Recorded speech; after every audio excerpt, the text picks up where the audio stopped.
Hello and welcome to Overcome a Mental Health Podcast. I'm your host, Travis White. This is a place for you to share your mental health stories. I'm very excited for tonight's guest. I'm speaking with Jasmina Sabi. Jasmina is the author of Am I Thinking Correctly? Welcome to the show. Thank you so much for having me. Really excited to share my journey so far. Awesome. Well, let's get right into it. I'm just going to turn the time right over to you. Well, wrote my book, Am I Thinking Correctly? Based on my childhood, it was really traumatic. I think everyone's starting to realize that today. Like, oh my God, that wasn't normal. I knew something was wrong, like that affected me. I knew it. And so I had gotten to therapy late in my 20s to which was the start, I will say, in me getting an understanding of my childhood. And then I got into therapy again in my early 30s. I'm 34 right now. So I believe I was 31 because I remember I was talking to somebody about a healthy relationship and they were like, well, how do you know what one looks like? And I said, that's actually a really good point. I probably should get into therapy. And so I had stopped drinking. I had lost a bunch of weight. I just felt like, okay, I am in a place where, I'm a healthy person.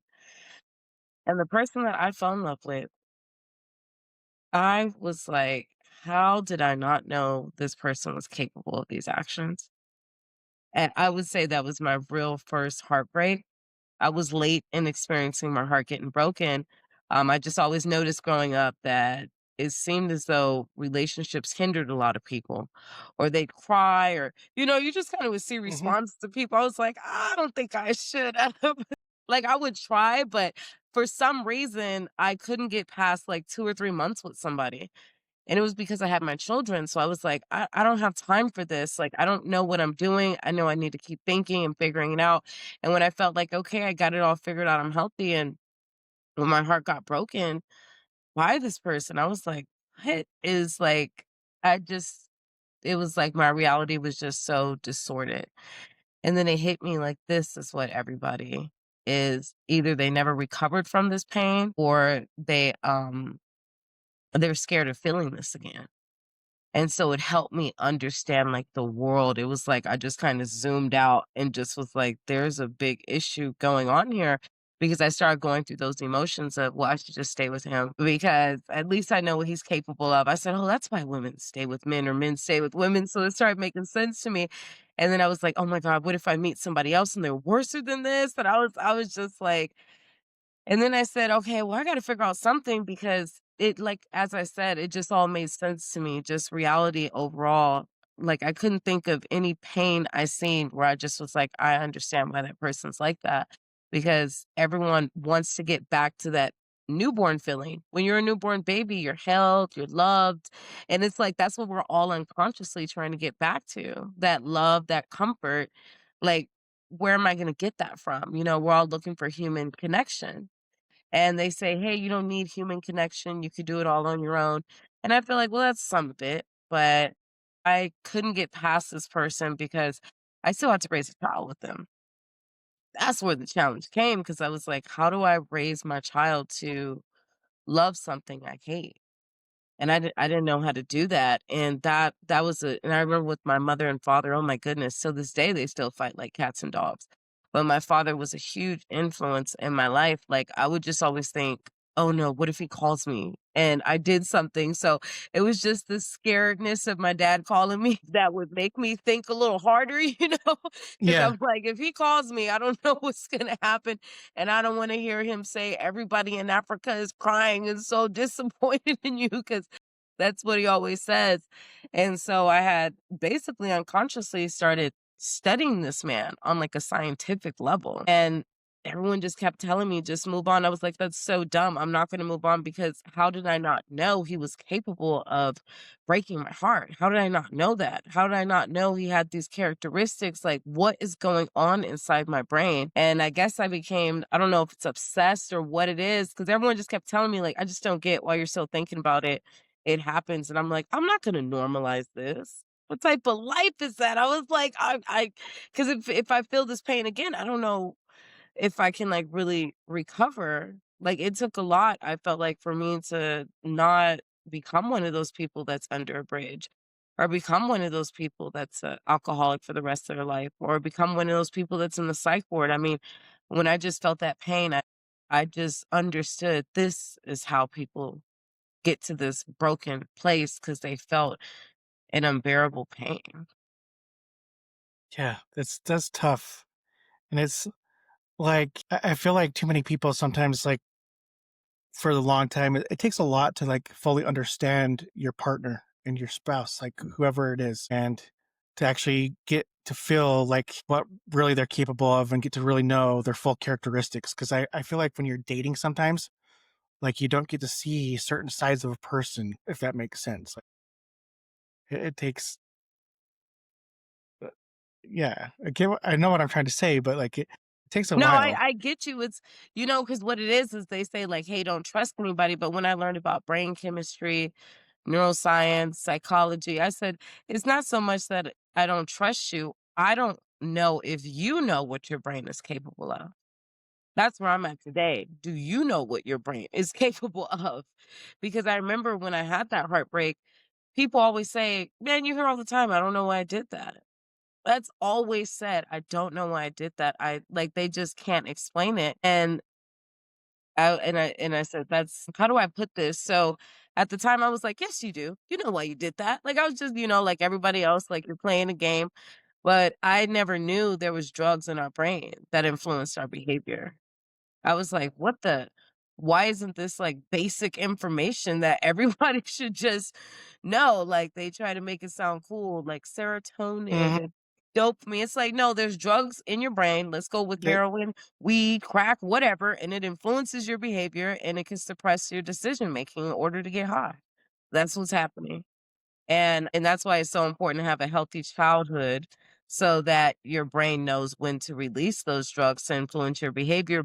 I think we're all caught up looking around like, "Did you have a healthy childhood? Did you?" Like, we're all like, "What is a healthy childhood?" And a healthy childhood is learning the child. And I don't know Mhm. who feels like they grew up and my parents took time to learn me. Yeah. Yeah, I agree. And it all goes back to your question though. What is a healthy childhood? Because I think everybody's perspective of that is going to be completely different. You had the when they had that thing, they were trying to pay millions of dollars to get their kids in college. I'm like, "Look at this obsession." Like, Mhm. if I'm gonna spend millions of dollars, well, it's not gonna go to college because you didn't naturally go there. So what do you wanna do? Well, wouldn't that be a moment to stop there and say, "Alright, this must not be for you," but we're not taught to learn the child. Everyone's like, instill these qualities," and I feel like that's why so many people just get older and they're just, like, so confused because you never really had time to exercise your brains, and I feel like foreigners had to use their brain. Mhm. 'Cause they didn't have so many resources and stuff, and that's why you have so many doctors that are foreigners because 'cause they're used to using their brain, unfortunately, under a lot of stress and unhealthy conditions, but they're used to using it. Yeah. Crazy stuff. And as you were exploring, the science behind emotions and biochemistry and that type of stuff, what discoveries surprised you the most in your research? That we're on autopilot 90% of the time. I was like, "What the?" I mean, I'm telling you, like, the thing is, I was, like, going into psychosis because of what happened and the situation was so mind-boggling, and then discovering all this information, oh my goodness, I was just like, "What?" Like, I was just like, I said, "This is why educated people hang out with educated people because it's" I said, "I swear it's like all the rules and stuff that you hear in society just started clicking." I was like and I was just mind blown, and I was like, I had time to study this information, and I was like, "A lot of people don't have time to study this," and I just kept thinking like, "Okay, I need to speak, I need to get on platforms and just use myself as an example," and it wasn't easy because I was like, "Oh my god, what about that one night at band camp? That might resurface," you know? But I just said, "Man, you gotta put that to the side," because I was like, they are all unconsciously hurting one another because it's not enough people that know this, and even if you do know this information, your brain is still gonna adapt to the environment. Your body's still Mhm. gonna adapt to the environment, I mean, that happens with educated people, like, I don't know I mean, everyone's running around, I don't know what the heck is happening. And so that's why I wrote the book, and I was like, I just gotta use myself as an example. And I was nervous. It took a lot of guts because I'm telling you, I was scanning my past, like, oh, what about I'm gonna get, even though I could say, oh, I was unconscious, it was like, well, that can't always be my answer. Like, what were you thinking at the time? And I had to sit with myself and like re go through my whole life with new information. And I just had to tell myself, this isn't about me. Like, I can take myself and write this book, and it's going to help so many people. And that's what I had to keep telling myself, and mainly the children. And that's what I kept thinking about the kids. I was like, they're so unconscious. They're all hurting the kids. I actually did a post on TikTok where I said, I can't tell who isn't a Jeffrey Epstein. Everyone just has a different style, if you ask me. Yeah, right. Like it's and it's like, yeah, that would be like a conversation. Like I could go into that one for hours, but I totally agree with you. I'm just mentioning it for thought provoking because, like I said, when they were trying Yeah, to pay $2 million to get their kids in college, I'm like, boy, you're gonna make sure that happens. Like, I don't know. and as you were writing your book, was it more therapeutic to you, or was it hard to relive your past? Man, It was it was hard because I don't consider myself an author, but I was doing some research, like, what can I do? What can I do? And, it was saying talk to a literacy agent, and I was like, "What is that?" When I was doing research, and so when I spoke to the woman, she was telling me about a book, and I was like, "No, I'm not an author," and we ended up talking for almost 2 hours, and she just was like, "It's a blueprint," like, and I'm glad she did talk to me because it does make it easier to give something for people to reference rather than constantly making videos. They might not sit through the whole video, but they got a book where they could take time to read it and they can always go back to it. But when I was writing it, I just thought, okay, cool, let's go. And as I started writing it, I was like, I think I'm having flashbacks. Like I was like, okay, emotions was coming up, and then I was thinking, oh my god, I got to reread all that. So yeah, it was definitely a challenge. Yeah, I can only imagine. I I think it's challenging enough at times when I'm on the podcast and I'm, you know, trying to put in my little point of view or tell my little story, and it's like that's hard enough because you have to be really vulnerable, and sometimes to get that vulnerability across, it's not the easiest thing. I agree. I feel like what just helps me is I just remember my childhood, and man, I used to just think to myself, I wish somebody would come and make her stop. Like, that's just all I used to think, like, oh my God, I wish somebody would just come and make her stop. Or they would know, like, she's about to turn into this person. They'd say, all right, bye, bye, guys. And I'm like, oh my God, they're about to leave her with her. That's just all I remember my childhood. So whenever I do have those struggles and I just think about my childhood where I just was thinking, I wish somebody would have came and stopped this. And to have a power and even you and all these different people talking about mental health, it is helping the kids. It is helping the children where people are becoming more aware, like, hey, they're looking at body language, they're looking at tone of voice. And so it's so important for us that are aware of this to keep talking about it because there's children that don't have a voice. And there's plenty of children, unfortunately, that don't ever make it to a point to be able to tell their story. Yeah, yeah, and it's like here with me, it's like if I get that one person reaching out to me, you even if it's just one out of the 20 episodes, saying, you know what, you helped me with something. To me, that's enough. Oh, yeah. Oh, yeah, it definitely is. I made a post on my TikTok, and this guy had sent me a message, and, I made a post where unfortunately, the color of our shells is such a big topic, and so I had made a post where I was like, "Have white men ever experienced abuse?" And I said, "'Cause everyone feels like they have been, and they just had everything that was so golden." And I couldn't believe the post went viral. I was really shocked that it went, like, viral, and there was this one man that messaged me, he said, "I was sitting in my car and I heard you say that," and he said, and I thought to myself, "Somebody cares?" And he said, and I just started breaking down crying. And I was, like, moved, and he was like, "Thank you." Like, it was like tears of relief, like, "Somebody cares?" And I was mind blown because I was just like, I didn't know that, like, so I definitely can understand what you're saying, where you could say something and as you said, because that one person who knows how powerful their voice is. Now they can go tell this person, and that's so beautiful. And your from your point of view, how does like let's see. I'm trying to okay, let me rephrase this. What role do emotions play in our ability to heal or stay stuck? I feel like people still can't really understand, like, it gets summed up to because that was a bad person, or they just didn't know better. And I just feel like with my book, the thing is, what scientists are trying to figure out is how to suppress our nature. And so you don't want to become susceptible to nature. So unfortunately, somebody hitting you, that is a nature response. And so I feel like if people can understand epigenetics and biochemistry, it's like, that's what happened. Yes. That's why you have all these social structures. That's why you have all these different things. When people say, what are they trying to distract us from? They're trying to make sure we don't go into our nature.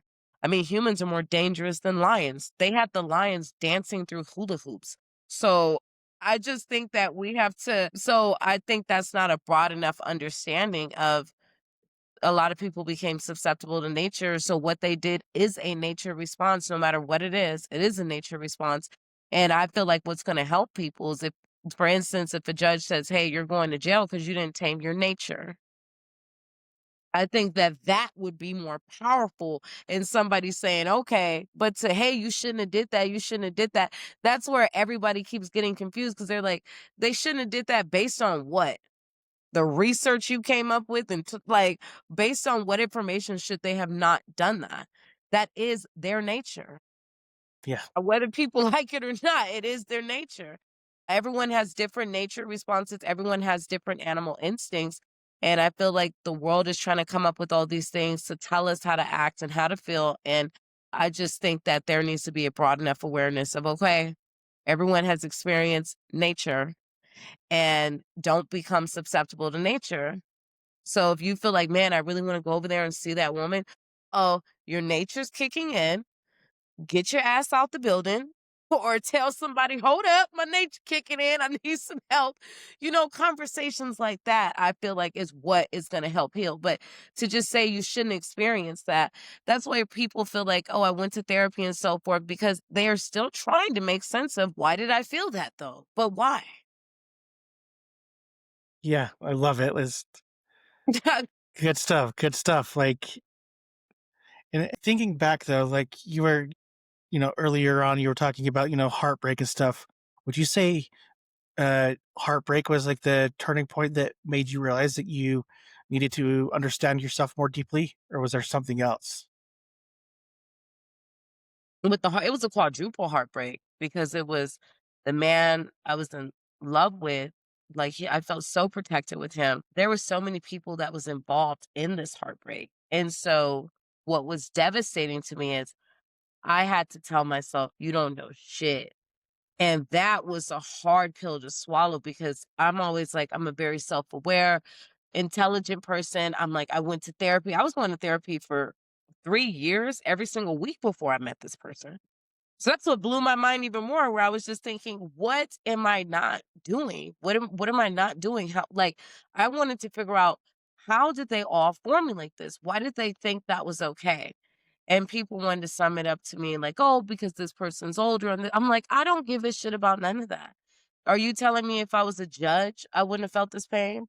Like, who do I have to be to tell me that I wouldn't have felt this? And that's when I was like, there is a much deeper issue. And I feel like what pissed me off even further is I tried to watch some TV, like, you know what? Relax, just turn on some TV. And I just saw TV different. I saw these people cheating and I think they were smiling. And I was like, are they trying to tell me I should be smiling about this pain? And I was just like, no, I shouldn't have felt that. That's all I kept telling myself. And so, based on all the research I've done, sh- sorry, pain is to send a shock to your body and mind to help you come to consciousness. But pain has been so normalized. It's been normalized since the beginning of time. Like you're supposed to feel pain. We go around and tell our children, you're gonna feel pain. That doesn't sound like a goddamn spell. Why are we walking around telling each other you're gonna feel pain? Pain is out there, pain is coming. Like we gotta stop. Imagine if we were telling each other, no, you shouldn't feel pain. If we just simply started there, you should not be feeling pain. That is not normal. It'll make people think. Yeah. And I feel like we normalize a lot of the stuff that's honestly not good for us. Oh my God, we normalize. You know, you say pain and right away my mind kind of goes to like some of the foods we eat, Mm. that type of stuff. Like we normalize it all. You know why? Because everyone wants to tell you how to eat. That's another thing. Everyone wants to tell you how you should be operating. Like with my son, for instance, he takes 20 minutes to eat his food. One day I thought something was wrong with him. I said, "Why are you taking so long?" And he said, "Because one time I ate really fast and my stomach was hurting. So I just realized I need to slow down." A lot of us adults probably, we probably know that. And so when I did some research, it said it should take 20 minutes to complete a meal. And I was like, huh? That like blew my mind. But then my daughter, she eats every 2 hours. And I was thinking like, boy, this kid's always eating like, but she's like, I don't like heavy food on my stomach. And she went into detail and I was thinking like, what's my eating like? And so I feel like we don't really sit with ourselves enough to believe that our body will tell us what to do. Our mind will tell us what to do. So we're looking to, like, I had this one workout I was doing and I was paying $200 a month and I wasn't losing any weight. And I was like, oh my gosh, like I got up to 185 pounds.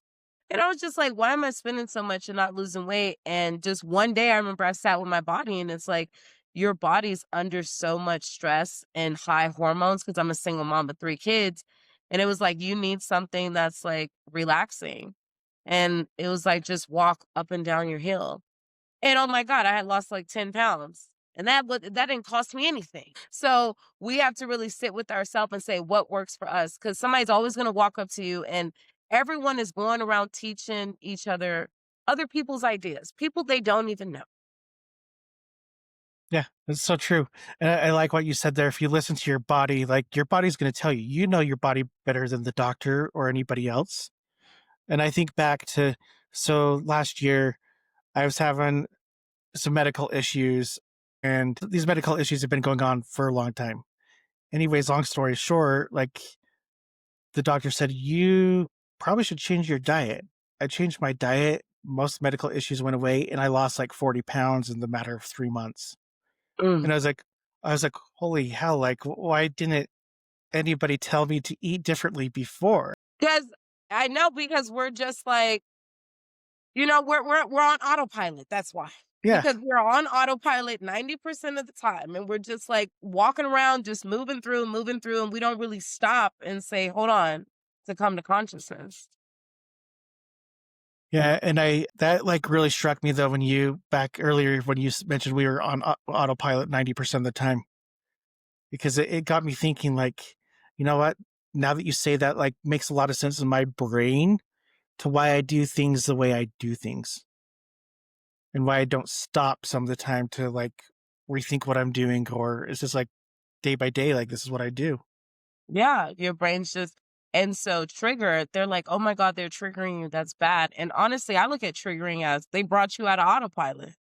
Now, how did they bring you out of autopilot is tricky, because somebody might have said something rude, now you're out of autopilot, or somebody said something thought-provoking, now you're out of autopilot, and it can be frustrating when depending on what somebody says to you that brings you out of autopilot, if you don't know how to respond. That Hmm. says, "Uh-oh, I don't have enough information in my brain to respond to this," and I think that's what triggering is. To me, it's like an electric signal to your brain to like bring you out of autopilot and bring you to like consciousness. So when Trump became president, oh shit, that brought everybody out of autopilot because we were so used to somebody that held that position, how they would speak, how they would act. So it was like people paid attention, but we didn't really because we were so used to a specific type of like demeanor and a Hmm. specific type of tone of voice. But when he came, oh man, he brought everybody, he brought the whole world out of He put, autopilot. It was like, what did he just say? yeah, yeah, different demeanor and everything, right? Oh yeah. It was like, "What is he saying?" Like, it brought everyone out of autopilot. Whether I agree with what he does or not is irrelevant. I just know he brought everybody out of he brought the whole world out of autopilot. Yeah, I see that, like, and I can totally agree with that.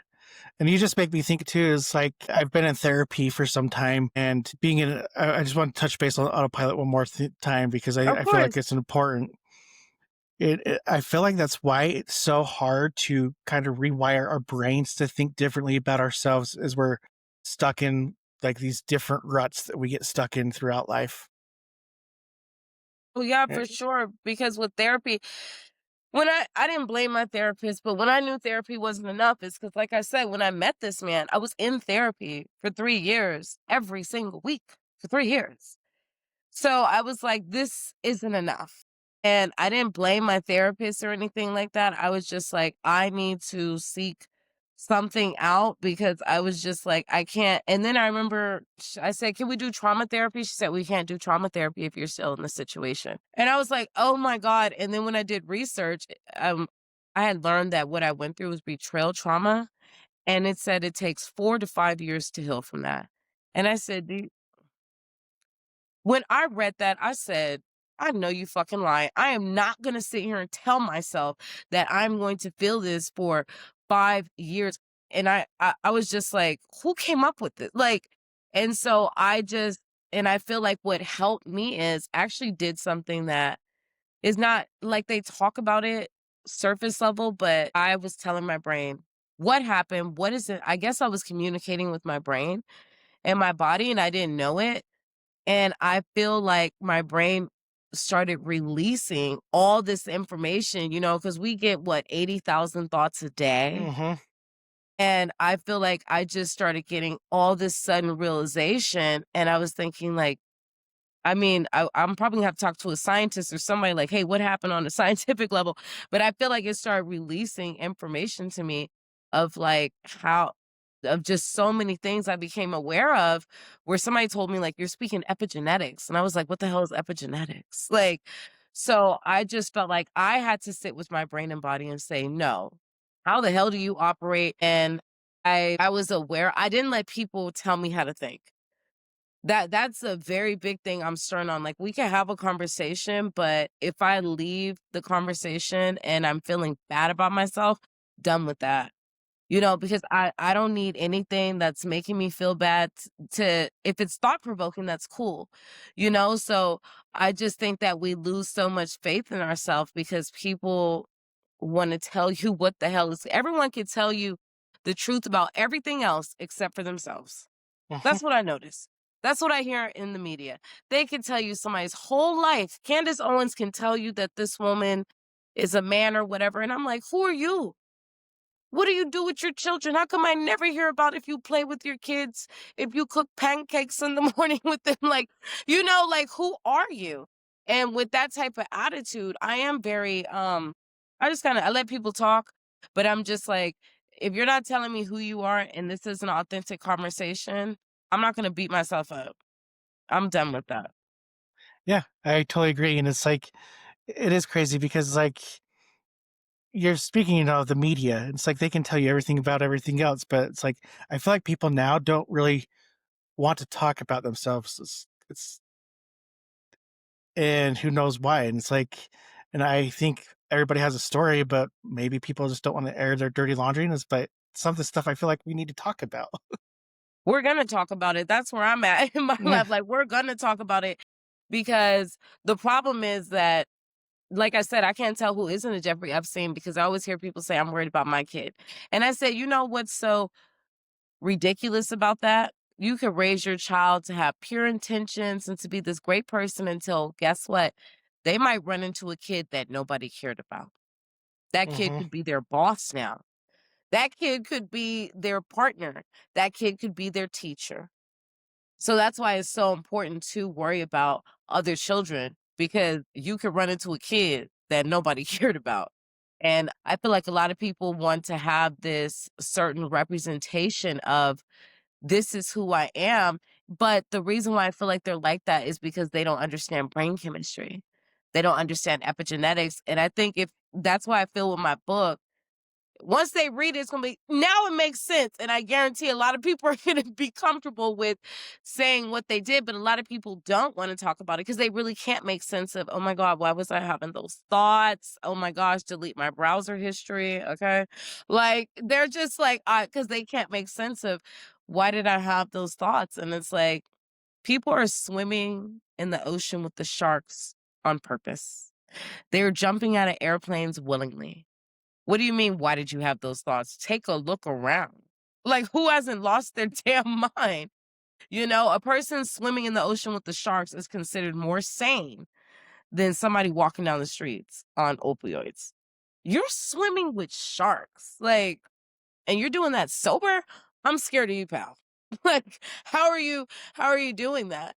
That's not a conscious thought. Your brain has hijacked you and Hmm. convinced you that swimming in the ocean with the sharks is such a big high. Yeah, totally agreed. And it's amazing what our brain can actually do to us to make us, believe like such a thing is the high that it really, Oh, that you. yeah. I mean, every time you see somebody do something they really can't explain, they're like, I don't know why I did that. And then you have the lawyers. And that's another thing too. Everybody talks to the dead. I never have live conversations. Every time somebody tells me something, in 18 such and such, I'm like, boy, you're still talking for them? Like, do you not realize it's 2025? Like that, I don't think that's, we could say, hey, this is what they used to do, but to keep embodying it. And politicians are the biggest people that have to talk to the dead.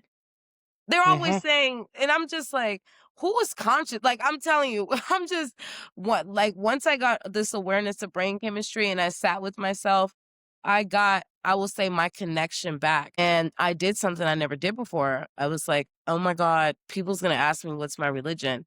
And I never identified by one because my mom was Muslim. No, my dad was Muslim. And then my mom was Christian, but they weren't nice. I felt like, Yeah, that seems like just two different religions that like are far enough apart that'd be hard growing up in to me because I'm Christian, but it seems like I don't know. It just seems like it'd be kind of a. Do you feel like you're pulled one way and not like more than the other? absolutely. Cause I felt like my dad's like, I don't care what she said, you're Muslim. And then she's like, "I don't care what your dad said, you're Christian." It was so stupid, and I'm just sitting there. So I would say Christian because it sounded like the correct thing to say. But then when I just got older, it was like, "Oh, so you go to church?" Oh, so, I was like, "Wait, if I identify as that, they're going to expect me to have these expectations." And so then I said, I'm just spiritual. But then I noticed with the spiritual people, they walk around like, oh, I'm spiritual. And I'm like, I don't want to like, and so I did something that I was taught, well, I was never taught to do. And I just asked the spirit myself, what is your name? And I heard all. And I thought I was crazy because I was like, what the hell does that mean? But the more I've sat and researched it, I'm like, that actually sounds correct to me. Imagine if everybody walked around and said, just praise all. That would get rid of a lot of wars. Hmm. Just praise all. Like, what are we? You guys are all fighting about the correct name. Oh my goodness.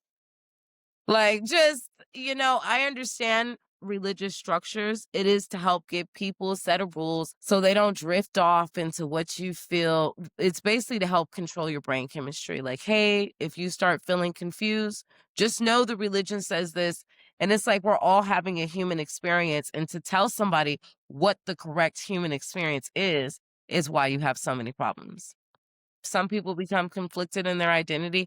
I don't know who the hell isn't conflicted in their identity. Everybody is like, Everybody is. and it's like you bring back up you brought up the religion aspect of it.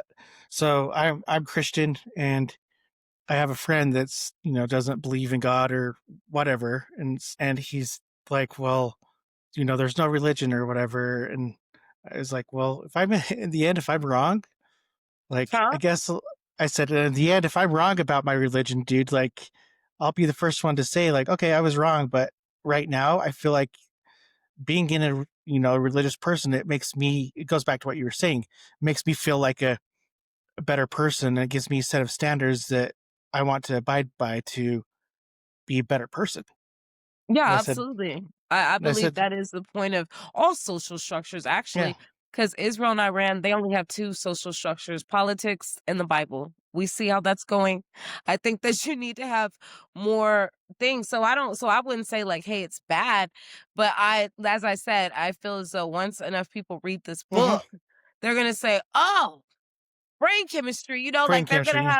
they're gonna have an understanding, and I just feel like a lot of people need a set of rules or structure because nobody talks about their thoughts out loud. Nobody Mm-mm. discusses their porn history out loud.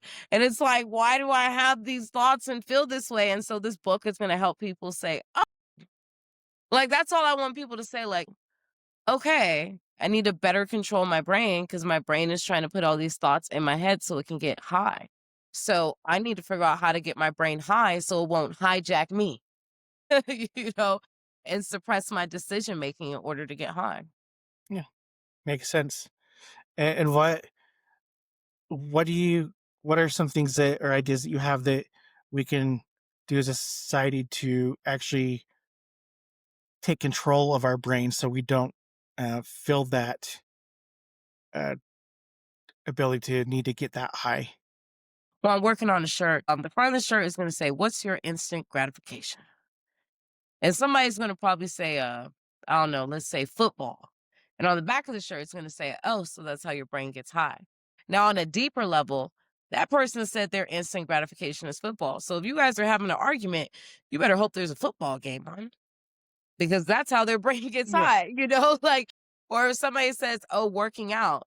Okay, if you guys get into an argument, that person gets frustrated, they're gonna go work out. They're not gonna go cheat at the gym. They're gonna go work out. So we need better things to help us communicate on, okay, what releases the drug in somebody's brain. And if they don't know what releases the drug in their brain, I feel like it should be something that doesn't involve a human connection because you could become susceptible, unfortunately, to a lot of different things. So, like you have to think like, okay, how do at least like 2 things you can instantly do that just involves you to balance those drugs in your brain. Because if it involves another human connection, it's just like, that's gonna get tricky, like, Yeah. because you're gonna start acting like a dopehead, like, "Oh, where are they? Where are they?" And that's why you got this behavior, like, "Why are they acting like that?" Because the brain's trying to get high, it's looking for its drug. Yeah. Yeah. It makes sense to have all sorts of like thoughts going in. Like you've opened like this thing in my mind that I don't think I've ever thought of before. See? Boom. That's the power of the spirit whose name is all. But overall, that's why I wrote the book. I hope you do check it out. I did get it on Audible and the people listening too. Because if you introduce enough thought provoking information, to me, it's like the brain's excited, like, oh my God, okay. Like, I feel like the brain's trying to be understood and they're trying to Hmm. send out signals to, hey, understand me. And the scientists are trying to come up with information for masses. Well, it's like, well, hold on, everybody comprehends, like, people are making fun of people that comprehend at a 12-year-old knowledge, and I'm like, well, everybody was busy surviving, so it kinda makes sense why we don't understand each other. It's like, we were trying to figure out how to get food or dodge this or dodge that. And so with the book, as I said, I use myself as an example where I'm just as honest as possible. I make the language as simple as possible. And it's not too much of a thick book. It's a self help book. It's probably like this thick, just to introduce enough thought provoking information. That's all I want is to help people think on a deeper level. And not only that, to just look at me like, dang, she just told a bunch of things people don't say out loud. And if I can do it, you can too. Like, don't run around telling everybody your sins. But I just want people to tell themselves, like, okay, that's why I had those thoughts. That's why, like, it makes sense now. And I just need to better control my brain because it is trying to hijack me to get high. Yeah. And I'm thinking of these things now that I'm like, oh, well, that's probably, that's the thing that I love to go do. Like, that's probably what my high in life is like, for one, I love going to concerts. And it's like, there's times where I feel like I need that connection to overcome stuff or get out of a rut or whatever. Oh, yeah, it's vibration, like body vibration, energy, like everything is super Hmm. energetic. And so I feel like with stuff like that, people's like, how do I get to that energy? And the reason I'm working on making such a big enough awareness about it is because if 100 people know, that's cool, but you need a massive amount of people. So you can just feel that vibration all the time. Like it feels like it's a concert every time I go outside. People are so nice. People are understanding. We're not all walking around like, uh-oh, we're more confident. And Hmm. that is what the book is gonna do, is help people become more confident. That's really cool. I love that. And I just have a few more questions for you here. What perspectives about emotions and healing do you think society gets wrong? That there's one particular pill for everybody. Everyone just, for instance, with their prison systems, I can't believe they don't have breath work. It's like they're literally in there because they didn't take time to breathe. Like, I don't think they need to work out and heighten their animal instincts, like, so that's probably one thing I could say we all could agree on maybe is breath work, but anything outside of that, I think that's the challenge. They are trying to figure out what do we come up with. When I say they, I'm referring to the scientists So yeah. because yes, they're trying to figure out what is it gonna take, and now they feel the robots. My goodness, Copilot is okay, but it's constantly emotionally validating you, and I'm just like, "That's dangerous." You can't constantly have your emotions they don't know what the hell they're doing, they're trying. That's they they And so with this type of stuff, I feel like you're gonna always have a somebody that's skeptical and probably dismisses the connection between emotions and biochemistry. How do you respond to the skeptic? I would say you're one of those people that's gonna have to see a massive change. 'Cause you gotta know when to stop talking, I've learned too. Because Hmm. somebody will sit there and just go back and forth, and I notice when somebody is not trying to get a different perspective. So that's I feel like I know the power of nature. So it's like you could sit here and say nobody's gonna believe or whatever, but you're gonna be one of those people that's gonna see a massive shift, and guess what? Nature will adapt to the environment. So that's how I look at it. It's not a large enough conversation because I did have somebody who was an atheist that was challenging me, like, "What are you gonna say to atheists? What are you gonna say to atheists?" And at the time, I wasn't as full of knowledge as I am today, and I was like, "Well, I wouldn't know how to respond." And they just kept going and going, and I was just like, "You're not looking to have a conversation. You're looking for me to give you an emotional validation that you don't want to give your damn self." Right? And that's the first thing I'd think too. It's like, Yeah, you want somebody to be mad with you. It's like we're all fucking mad. Like mhm, we're all mad, we're all hurt, we're all confused. We just like everyone just has a different style of doing it. And we can all go yell and scream in the street, but the protesters are fucking busy doing that. And it's not making it's not making a difference. I mean, I haven't seen one protest, I'm sorry, that made like this great big difference. If anything, it just like opened a bigger can of worms, a bigger can of worms. I don't know. So yelling and screaming, I just think isn't helping. yep, I totally agree. It's like, yeah, do I think that people should have the right to protest? Yeah, but I have not. I'm with you. I side with you on that. I have not seen a difference that it makes ever. It just makes it worse. Somebody actually told me that Dr. Martin Luther King said he thinks he made a mistake. I said, he said that? I was like, after he done went out there, I was like, and I just think, especially when you have technology today, because with me promoting my book, people's like, oh, you need to go to networking events. I'm like, no, I don't. Technology is so Yep. powerful. My words could shoot off to probably a million people Yeah. overnight. I said, okay, maybe meeting in person and stuff, but I was like, technology is, come on, like my video could travel all the way to New York. Hmm. Yeah. It's like I have TikTok and Instagram and all these marketing techniques at my fingertips. Right? I'm like, I don't, if I go to a networking event, I guess it's just to get out and socialize, but I'm always trying to figure out how to use the internet because everyone is online. Like, I believe in human connection, but as far as networking to reach a bunch of people at one time, yeah, definitely TikTok and Um, TikTok really, yeah, I'm gonna have to say TikTok, but it's really just to promote my book. I keep hoping that one video goes viral. And when people come to me, I actually have something to say. Because when people go viral, they're like, hey, so what do you have to say? And they're like, They ain't got shit to say. Nothing helpful. Like, I'm like, what a waste. You have nothing to say, just wanted somebody to look at you. Yeah, yeah. I can see exactly the point. Like uh, Just look at it's me. it's You just ain't like got yeah. nothing helpful to say Oh, to the world. it's. Like, just nothing helpful to say to the world. Just look at me. Like, I feel like there's a lot of people though on social media that are that way. It's like there's no thought provoking mhm. message. It's just yeah, trying to yeah Attention attention. seeking Yeah. behavior. Yeah, just attention seek behavior. I'm like, or they're repeating what they think people want to hear, or it's so dumb. I'm like, I'm just like, now that I'm fully conscious, I'm telling you, I'm like, oh my gosh. I just had to look around, but I'm like, okay, I've done this and promoting my book. So what I will say has been helpful about TikTok is I finally got my book on TikTok Shop, and it said that I could reach out to influencers and offer them commission to promote my book. So I was like, my gosh, finally. I made a post and I said, "You guys will probably never see me again on here." Like now that I got somebody to promote the book because I don't want to keep having these conversations to invoke thought. Like I made a post that said, "Do white people like fried chicken and watermelon?" Oh my god, it went viral. And I was like, and I was just like, so I say stuff like that because I know how to invoke a deeper thought, but it's Hmm. mostly because I'm trying to say, hey, I want you guys to read my book, So yeah, so I'm excited with that.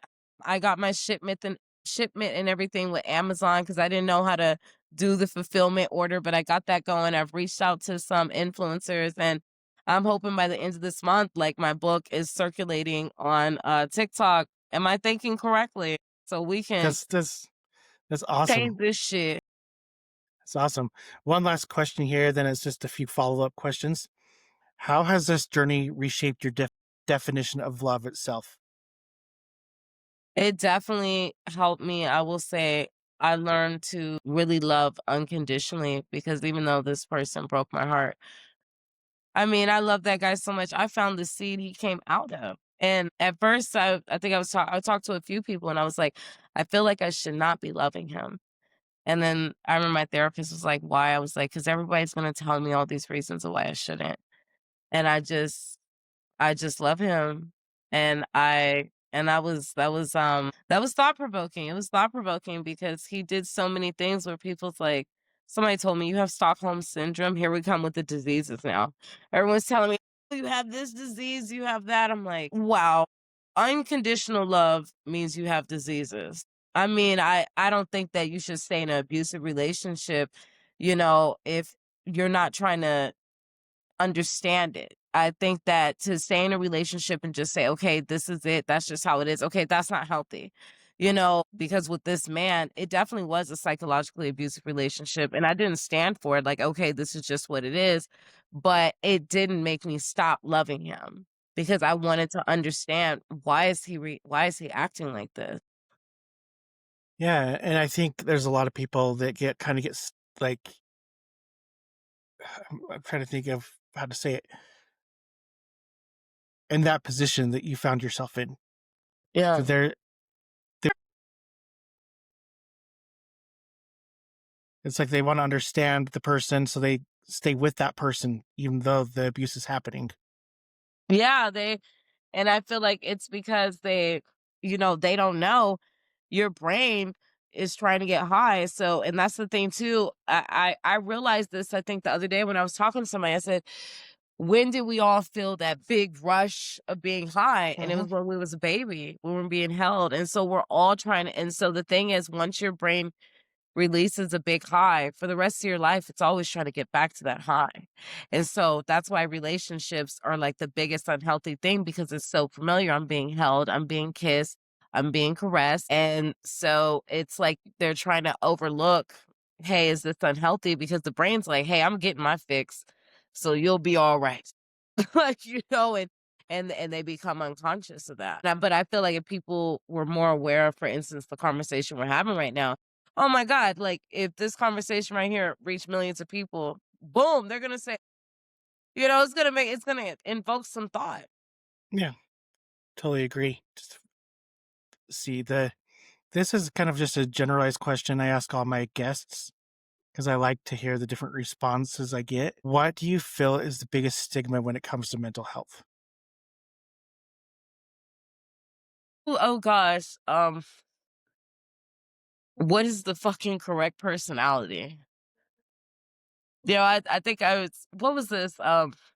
Some show I was watching. It was this it was a person of a different ethnicity to me, and they were saying like, oh, they had multiple personalities. And when I was looking at this person talk, I was like, that's probably me, because I could be animated, I could be sophisticated, does that mean so I should walk around and tell people I got 8 personalities, I don't need to announce that shit, like, I don't need to announce that. I adapt to different environments, and it doesn't mean I'm still gonna have the same type of conversation, it just might be in a different tone, it might be with a different personality, and somebody can say, "Well, that's a trauma response because you should have," and everyone's telling each other of the correct goddamn way to speak, to act, how you should make your faces. Get the hell out of my goddamn face. I'm cool with this. You want to know why I actually really love the raw energy that you bring. I love the vibe that you have. I think it's awesome. Thank you. Thank you. And I mean, I'm being somebody has completely to. real. You're good. You're good. But I'm being completely real. Like I think you bring a vibe and energy that's awesome.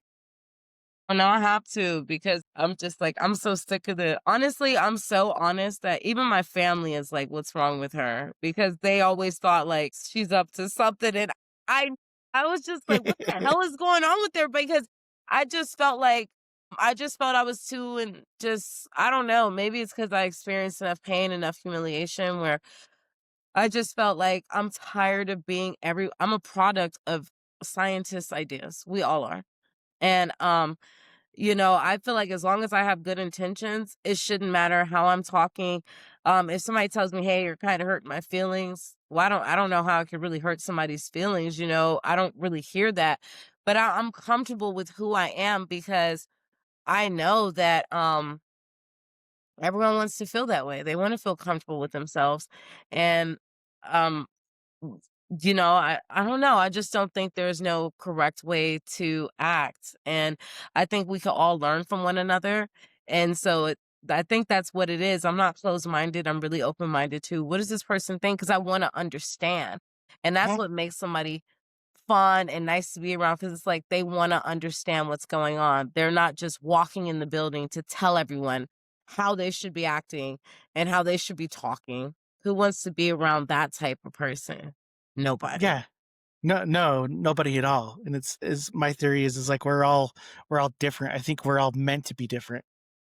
We Like are. It'd be there's fucking boring if we just all walked around talking the same, like, we'd all be trying to go to different lands, like, "Alright, it's boring here." Oh, wait, that everyone is fucking doing that, trying to go to yeah. different lands because they get bored. Like, okay, it's all the same. We wanna the human mind is meant to experience a lot of different experiences.